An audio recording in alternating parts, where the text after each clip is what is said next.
موسیٰ علیہ السلام اللہ کی بارگاہ میں انکار نہیں کر رہے کہ میں نہیں جاتا، فرعون بڑا سخت ہے، اس کے پاس بہت اسلحہ ہے، فوج ہے، مجھے مار ڈالے گا، میں نہیں جاتا، ایسا نہیں۔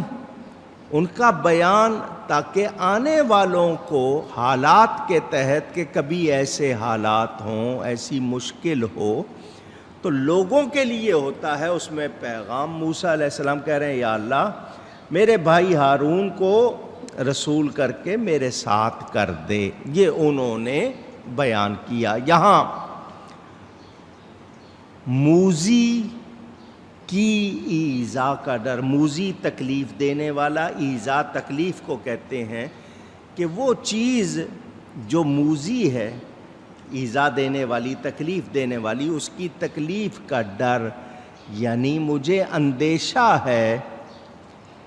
یہ خوف میں بار بار کہہ رہا ہوں نبوت کے خلاف نہیں، تو خوف اطاعت جو لا خوف علیہم میں ہے وہ وہاں، یہ خوف نبی ولی کو نہیں ہوتا کیونکہ وہ اللہ کی طرف سے ہوتا ہے۔ یہ کس بات کا بیان کہ ان کا حال کیا ہوگا، اس وجہ سے انہوں نے، تو یہ نبی کے دل میں اللہ کی طرف سے جو نرمی، جو پیار ہوتا ہے امت کے لیے، یہ اس کا بیان ہے۔ موسیٰ علیہ السلام نے حضرت ہارون کی نبوت کے لیے 3 وجہیں بیان کی۔ فرعون کی ایذا کا ڈر، فرعون کے جھٹلانے کے موقع پر دل کی تنگی یعنی زیادہ جوش، اور بہت رنج جس سے تبلیغ میں رکاوٹ پیدا ہو، اور زبان کی لکنت جس سے بات صاف نہ ہو سکے، کہ مجھے زبان میں وہ جو جلن کا اثر، اس کی وجہ سے کبھی کبھی لفظ صاف ادا نہیں ہوتا۔ یہ تفسیر تنویر المقیاس میں یہ ہے کہ دل کی تنگی سے مراد جرأت کی کمی ہے۔ یہ کچھ لوگوں نے اپنے طور پر بیان کیا۔ میں نے آپ کو جو بتانا تھا کہ تشت پہ جس وقت موسیٰ علیہ السلام نے انگارہ پکڑا، جبریل نے آپ کا ہاتھ انگارے کی طرف کر دیا تو ہاتھ نہیں جلا۔ یہ بھی غور کرنا ہے کہ انگارہ پکڑا، کیونکہ ہاتھ بڑھایا، ہاتھ سے ہی پکڑا نا انگارہ اور منہ میں ڈالا۔ زبان کا جلنا بھی معجزہ، زبان کا جلنا بھی باوجود اس کے کہ وہ تھوڑی سی جل گئی، لیکن اللہ تعالیٰ کی عطا، حضرت موسیٰ علیہ السلام نے اللہ کی بارگاہ میں دعا کی، رب اشرح لی صدری ویسر لی امری واحلل عقدۃ من لسانی یفقہوا قولی۔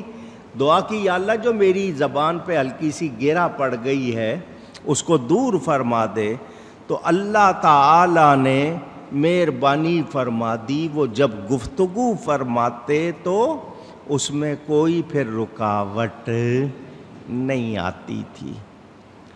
بعض لوگ کہہ دیتے ہیں موسیٰ علیہ السلام اعلان نبوت کے بعد بھی لکنت والے تھے، یعنی زبان اٹکتی تھی، اس انگارے کے جلانے کا اثر تھا۔ ایسی کوئی بات اونچی، میں نے آپ کو رضا اور مشیت سمجھائی تھی۔ جو لوگ مسلسل یہاں جمعہ پڑھتے ہیں انہوں نے بیان سنا ہوگا کہ رضا کیا ہے اور مشیت کیا ہے۔ تندور میں ڈال دیا گیا، آگ نے نہیں جلایا، انگارہ پکڑا، ہاتھ نہیں جلا، زبان پر اثر ہوا، یہ مشیت۔ واللہ اعلم، ہم دعویٰ نہیں کرتے، جو کتابوں میں جتنا ہے اس کے مطابق۔ اب یہاں پر کچھ لوگ عقلی طور پر سوال کرتے ہیں، مولانا صاحب زبان پر اثر ہو رہا ہے، ہاتھ پر نہیں ہو رہا، حالانکہ جس وقت چھوا جاتا ہے آگ کی گرمی کھال کو جلاتی ہے، اور وہاں سے اٹھا کے منہ تک جانے میں کچھ لمحہ لگتا ہے، تو کیسے ہو گیا؟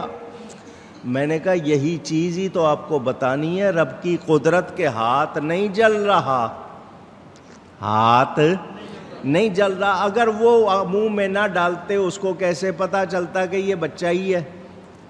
اس کے تو ذہن میں شک بیٹھ جاتا کہ نہیں یہ کوئی خاص ہے، وہ شک میں آ کر کسی کی بات ہی نہ سنتا، قتل کا حکم۔ تو اللہ تعالی نے اس وقت اس کا دھیان ہٹانے کے لیے تاکہ وہ موسیٰ علیہ السلام کے خلاف کوئی فیصلہ نہ کرے، یہ دکھا دیا کہ زبان پر جلن کا اثر دکھا دیا، ہاتھ پر نہیں۔ تو یہ اللہ کر سکتا ہے یا نہیں؟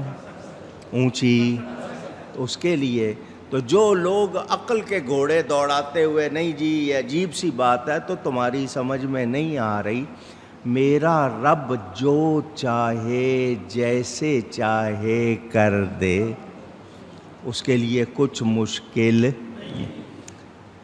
میں نے معراج کی رات آپ کو وہ بات سنائی ہوگی، میچ باکس جس کو آپ ماچس کہتے ہیں، دیا سلائی، اس کے کنارے پر مسالہ لگا ہوتا ہے اور دیا سلائی کے سرے پر بھی مسالہ آپ رگڑتے ہیں، وہ جو دیا سلائی جس کو کہتے ہیں، وہ تیلی، وہ تنکا، وہ جلتا ہے، مگر جو میچ باکس پہ مسالہ لگا ہوا ہے وہ اونچی کیوں؟ سائنس کی بات، عقل کی بات کر رہا ہوں، اس کی رگڑ سے وہ دیا سلائی جل اٹھتی ہے، مگر وہ ماچس کے کنارے پہ لگا ہوا مسالہ وہ جلتا نہیں۔ تو اس سے آپ کو، آپ ہی کی بنائی ہوئی چیز ہے نا انسان کی، تو ایک چیز جل رہی ہے دوسری، اب اس پر سوال کریں تو جواب دو نا پھر۔ وہاں پر آپ لازمی بات ہے کوئی بھی وجہ اپنی بیان کر لو گے، کچھ بھی سنا لو گے، تو اپنی جو چیز بنائی ہوئی ہے اس کو عقلی طور پر بھی مان لیتے ہو، اور رب کی قدرت کی بات آ جائے تو آئیں بائیں شائیں ادھر ادھر کی کرتے ہو۔ تو یہ رب کا کرنا تھا۔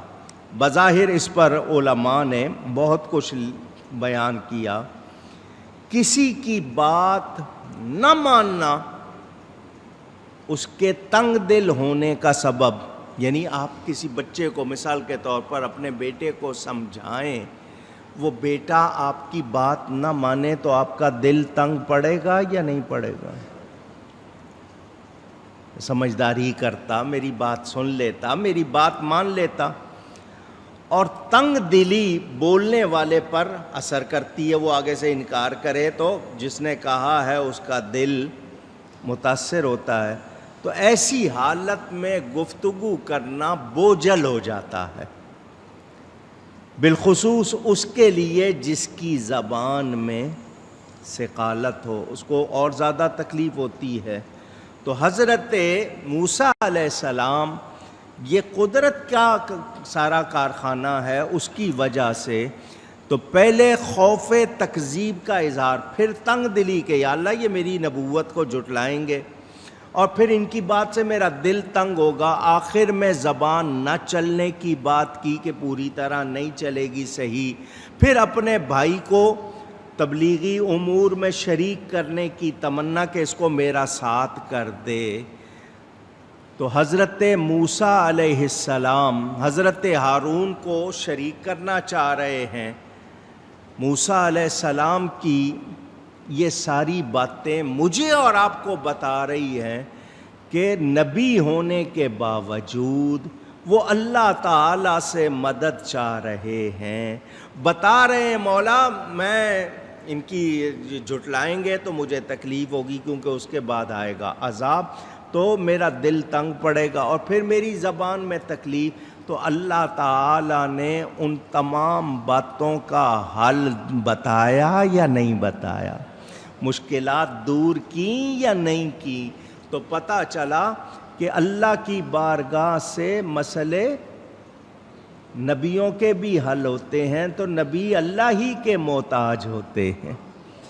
نبی کس کے محتاج ہیں؟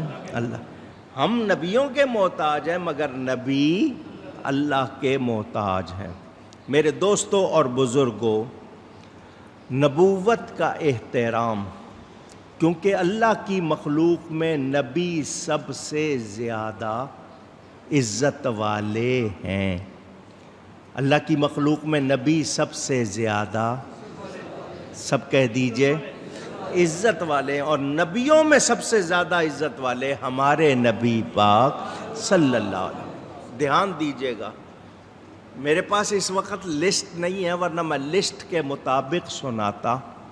عام ولی ہوتے ہیں، ان ولیوں میں پھر بہت سے درجے ہیں، پھر خاص ولی ہوتے ہیں، ان سے آگے درجہ بڑھتا ہے اصحاب النوبہ، ڈیوٹی والے ہوتے ہیں، پھر ان میں آپ جو گنتے ہیں ولی، قطب ہوتے ہیں، غوث ہوتے ہیں، ابدال ہوتے ہیں، اوتاد ہوتے ہیں، نجبا ہوتے ہیں، نقبا ہوتے ہیں، اخیار ہوتے ہیں، امنا ہوتے ہیں۔